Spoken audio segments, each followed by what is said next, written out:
Right now, still on tourism, efforts to boost tourism in Diani, Kwale County have gained momentum with the launch of electric tuktuks designed to curb noise pollution and promote eco-transport.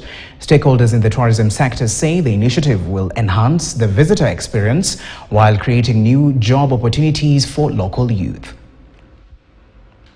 Tuk-tuks have been historically known for being noisy, sometimes a bit inconvenient, but these electric tuk-tuks are the solution that we need from today moving forward. We look forward to getting about another batch that will be building up to around 400 tuk-tuks that will be operating within the Kwale County.